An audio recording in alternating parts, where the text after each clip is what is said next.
जय माता दी, जय मां कामाख्या।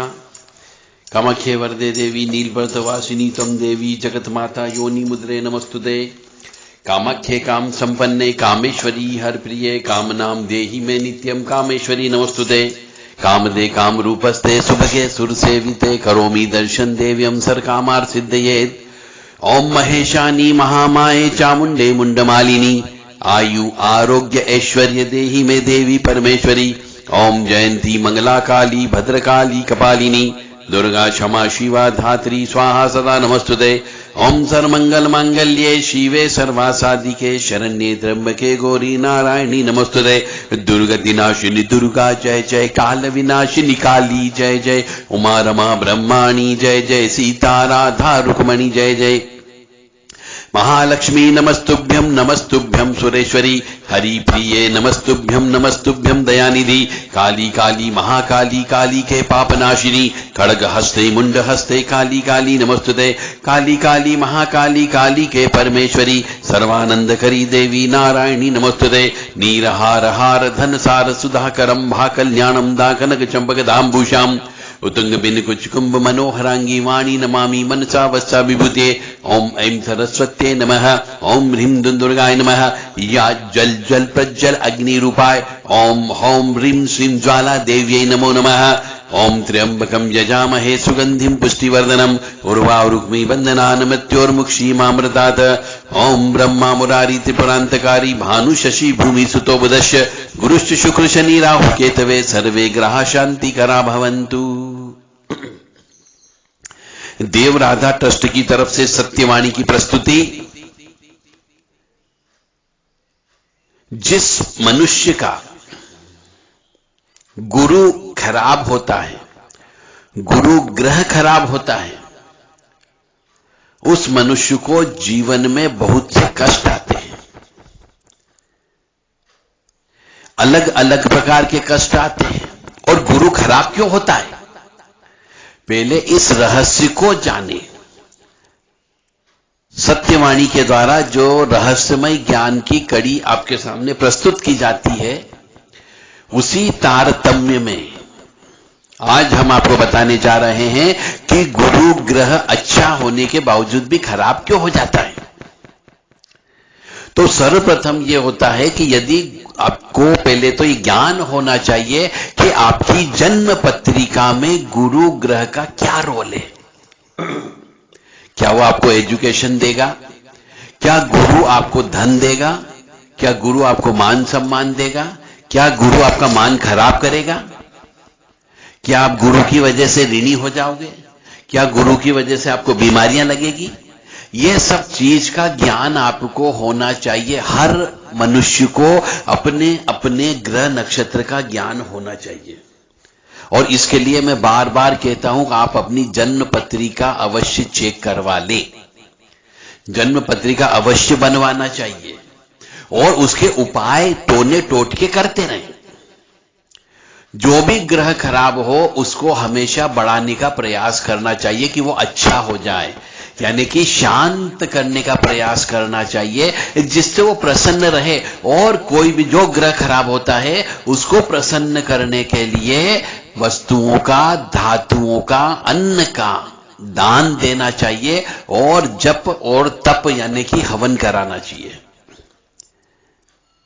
आप कष्ट में रहते हो परंतु आपके ऊपर कष्ट के ऊपर कष्ट आते जाते आपको ज्ञान ही नहीं है कि वास्तव में कष्ट क्यों आ रहे हैं। कष्टों से मुक्ति का उपाय भी होता है। तो देव राधा ट्रस्ट सत्यवाणी चैनल के द्वारा कष्टों से मुक्ति के उपाय से संबंधित किताब लिखी गई है। आप चाहें तो वो किताब प्राप्त कर सकते हैं। आप अपना स्वयं का ज्योतिष खुद पढ़ सकते हैं, समझ सकते हैं।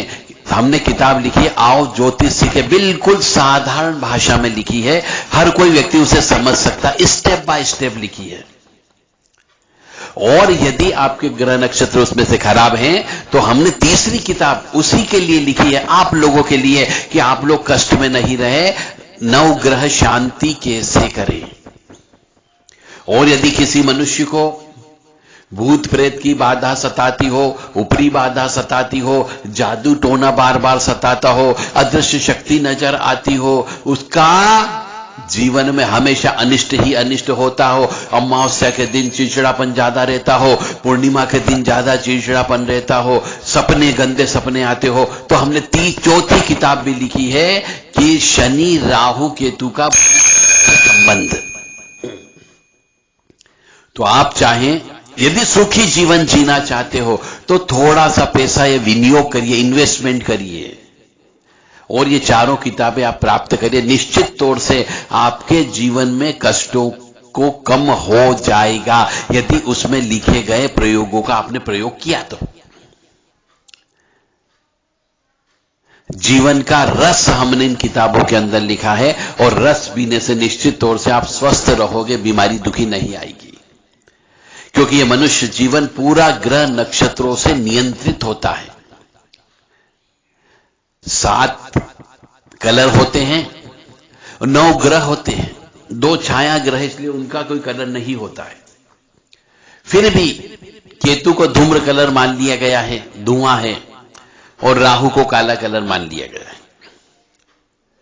तो 7 कलर जो होते हैं वो इंद्रधनुष के कलर होते हैं, और 7 कलर इंद्रधनुष तब बनता है जब सूर्य की किरणें पानी के ऊपर से गिर करके पृथ्वी पर आती है, तब इंद्रधनुष बनता है।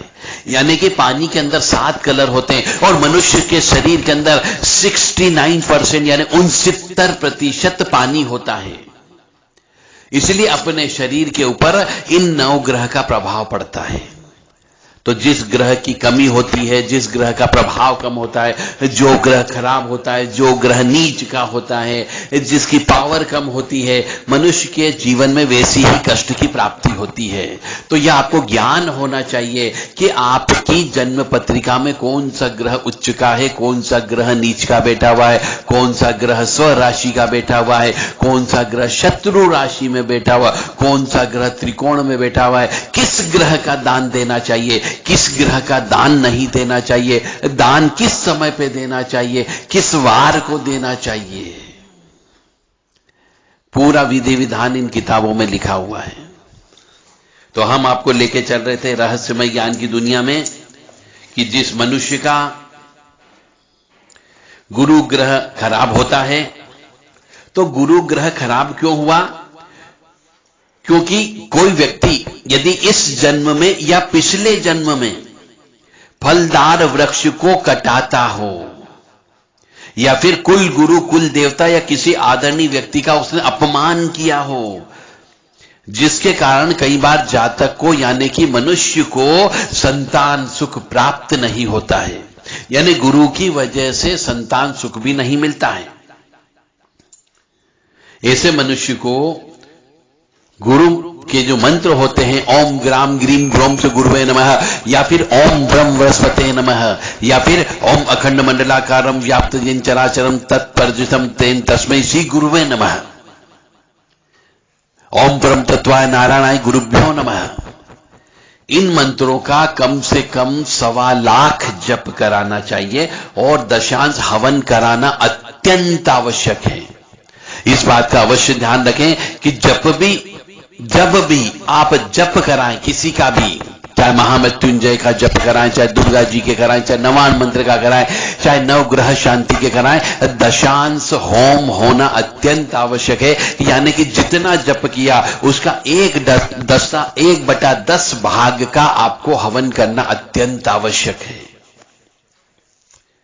तो गुरु ग्रह खराब क्यों हो जाता है? यदि आप अपने गुरु का अपमान करते हो, यदि आपने फलदार वृक्ष को कटवाया है, यदि आपने पीपल का वृक्ष को कटवाया है, पीपल के वृक्ष को सुखा दिया है, तो मान करके चले गुरु आपका खराब होगा ही होगा और इसका प्रभाव संतान पर पड़ता है। और यदि आपने पीपल का वृक्ष कटवा दिया वर्तमान में, तो आपके संतान की मृत्यु आपकी आंखों के सामने होगी, जवान मौत हो सकती है। इसलिए पीपल के वृक्ष को कभी भी नहीं कटाना चाहिए।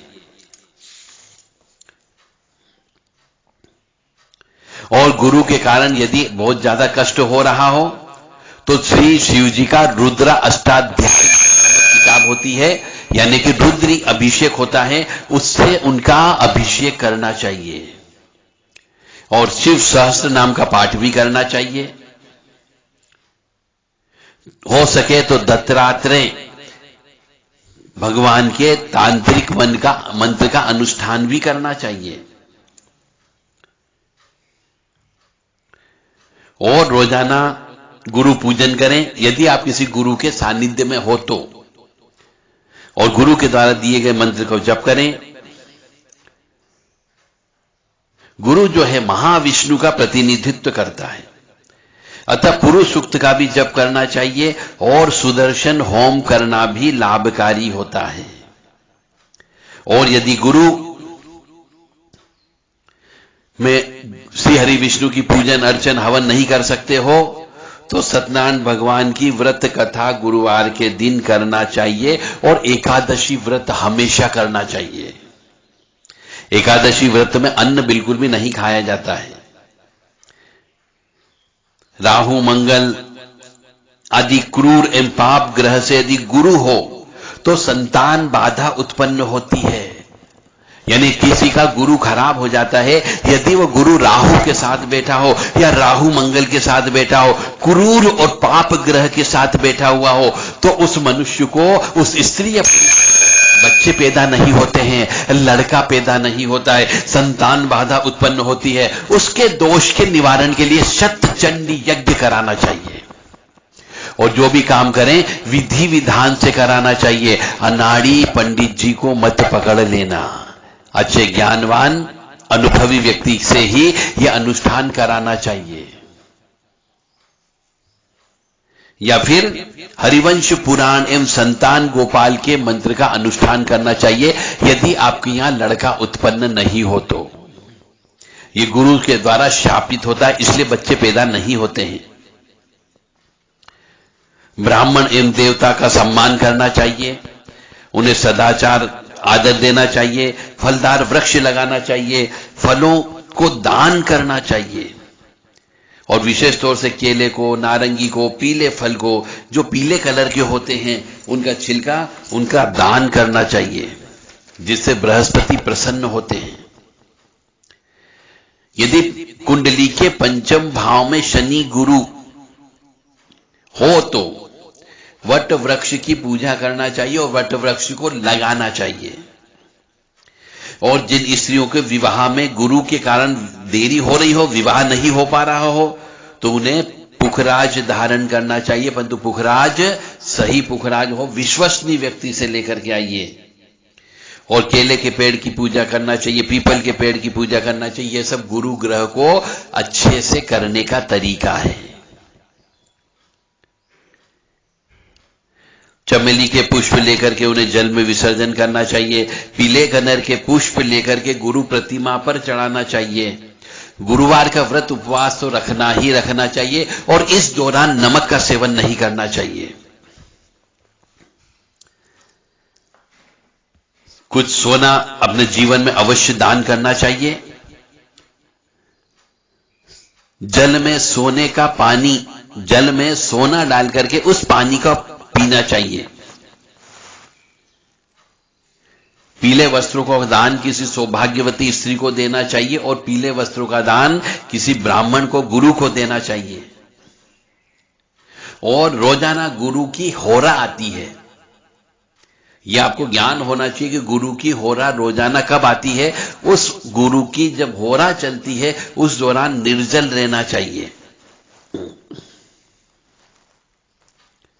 श्री हरि विष्णु के जप तप करना चाहिए, पीपल के वृक्ष की पूजा करते रहना चाहिए, शुद्ध सोना धारण करके रखना चाहिए, ब्राह्मण कुल पुरोहित साधु की सेवा करना चाहिए, गरुड़ पुराण का पाठ करना चाहिए।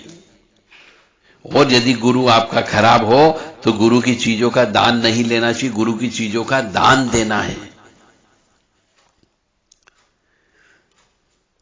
यानी कहने का अर्थ यहां पे हरिवंश पुराण का पाठ करें, पीपल के वृक्ष की पूजा करें, श्री हरि विष्णु की पूजा करें और गुरुवार का व्रत उपवास रखें और एकादशी का उपवास रख करके गुरु महाराज को प्रसन्न करने का प्रयास करें।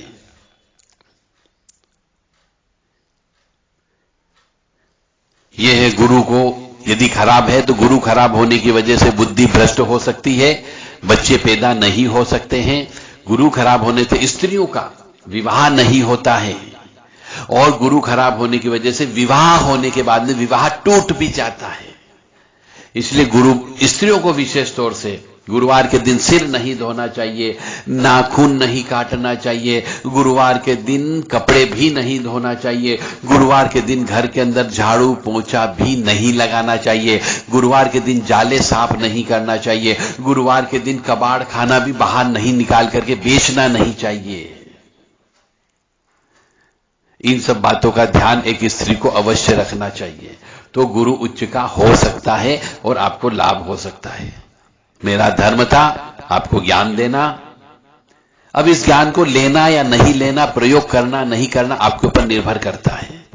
मैंने अपना धर्म निभा दिया है, अब आपकी बारी है इस धर्म का पालन करने की। मुझे उम्मीद है कि यदि आपने पत्रिका नहीं बनाई होगी तो जन्म पत्रिका अपनी पत्नी की, बच्चों की अवश्य बनवा लें, और बनवाने के बाद में इस संबंध में अवश्य उनसे प्रश्न कर ले कि कौन सा ग्रह नीच का है, कौन सा ग्रह उच्च का है, कौन सा जीवन में कष्ट देगा, उसके अनुसार धीरे धीरे उपाय करना प्रारंभ करें। बूंद बूंद डलने से भी मटकी भरा जाती है, उसी प्रकार से बूंद बूंद करके आप पुण्य करें ताकि धीरे धीरे वो पुण्य की मटकी भरा जा सके और आपको जो ग्रह नुकसान करेगा वो नुकसान नहीं देगा। क्योंकि पूरे संपूर्ण जीवन भर ग्रह नक्षत्रों का प्रभाव तो रहता ही है। कभी महादशा आती, कभी अंतरदशा और प्रत्यंतर दशा, 3 दशा तो चलती ही चलती है। शनि की 7.5 भी आती, ढैया भी आता है। तो आपको टोने टोटके उपाय, उतारे, छायादान ये सब करना है ताकि आप सुखी रह सके, स्वस्थ रह सके, प्रसन्न रह सके। मां भगवती जगत जननी आद्य शक्ति भवानी अलहादिनी शक्ति कष्ट निवारिणी दुख निवारिणी महिषासुर मर्दनी चंड मुंड नाशिनी सिंहवाहिनी क्लेश नाशिनी आपको सुखी रखे, स्वस्थ रखे, प्रसन्न रखे, यश दे, कीर्ति दे, मान सम्मान दे और निरोगी रखे। सब जो हैं एक साथ बैठ करके हनुमान चालीसा का पाठ अवश्य करें, मां भगवती के अष्टोत्तर शतनाम का पाठ भी करें, या फिर मां भगवती के 32 नाम का उच्चारण भी करें, तो भी जीवन में आपके नवग्रह से शांति हो सकती है। नवग्रह शांति कैसे करें, ज्योतिष कैसे सीखें, शनि राहु केतु को कैसे शांत करके तंत्र बाधा को काटें, शनि की आराधना कैसे करें, ये सब के ऊपर किताब लिखी गई है। आप चाहें तो किताब प्राप्त कर सकते हैं केवल व्हाट्सएप के माध्यम से 9893128047 और 7649862712 इन पे व्हाट्सएप के माध्यम से आप संपर्क करके किताबें प्राप्त कर सकते हैं। जय माता दी, जय मां कामाख्या।